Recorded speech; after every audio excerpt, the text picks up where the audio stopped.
That's why liberals like Dennis Kucinich and even the chairman of the Democratic Party, Dean, have now read the bill. It cuts Medicare and Medicaid by $40+ billion apiece every year. It puts people in jail who can't afford the insurance. It gives liability protection to the insurance companies. I went and looked. The head lobbyist for the insurance companies admits they wrote the bill, but they give them fake left cover in the media saying insurance companies don't want this bill. We're socking it to the rich guy, and the average moron, street-level idiot actually thinks this health care bill is good. Yes, the Obama health care plan, as you correctly point out, is, first of all, it's about $500 billion cut from Medicare over a period of years.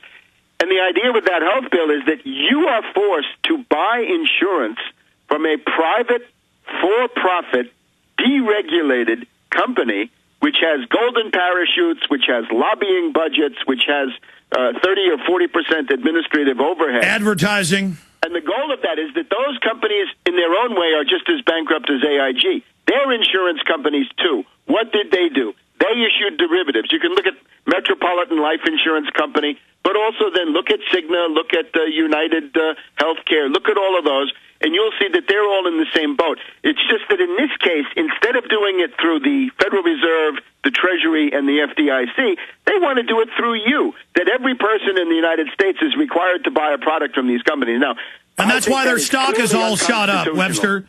So Webster, where does it end? Everything the government does, both parties, is a rape of the American people. They're openly involved in crime. If we don't bring them to justice, they're just going to be emboldened for more. Wasn't Copenhagen a big defeat of these people because they openly said fake environmentalism would be their ultimate land grab and their carbon tax and a new layer of derivatives? Aren't they starting to face Waterloo after Waterloo?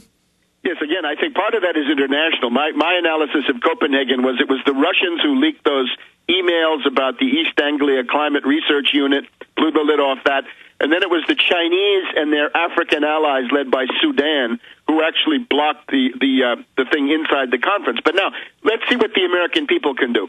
I recommend a march on Goldman Sachs. Let's have a march on Wall Street. We've had these Tea Party people marching on Washington. That's fine up to a point.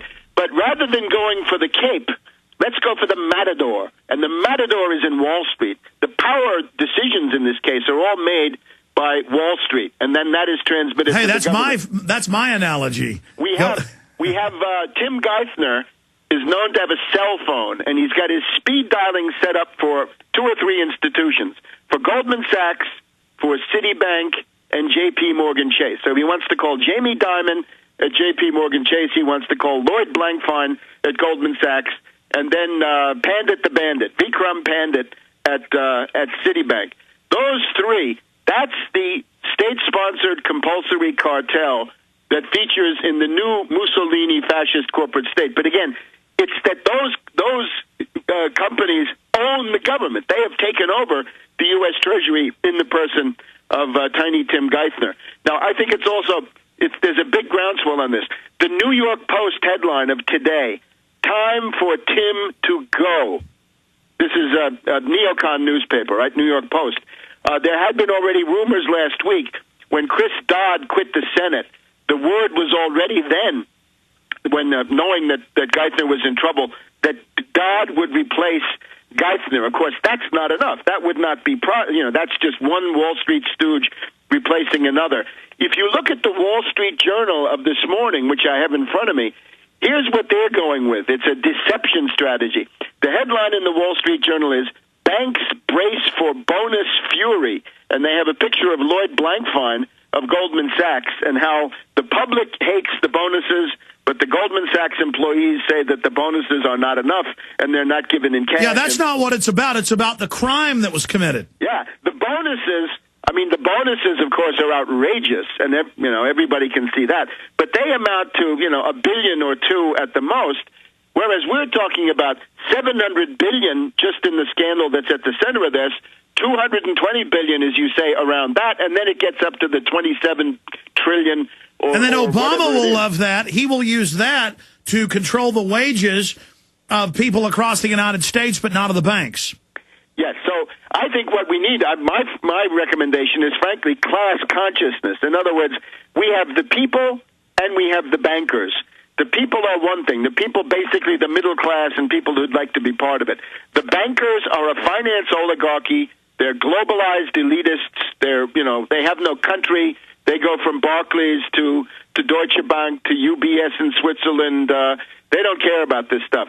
So you've got to understand what essentially is the enemy. The enemy is the financier elite, the banks, in other words. They got to fight the banks. Yeah, they are the source of everything. They're the source of the land grabbing, the police state, the wars.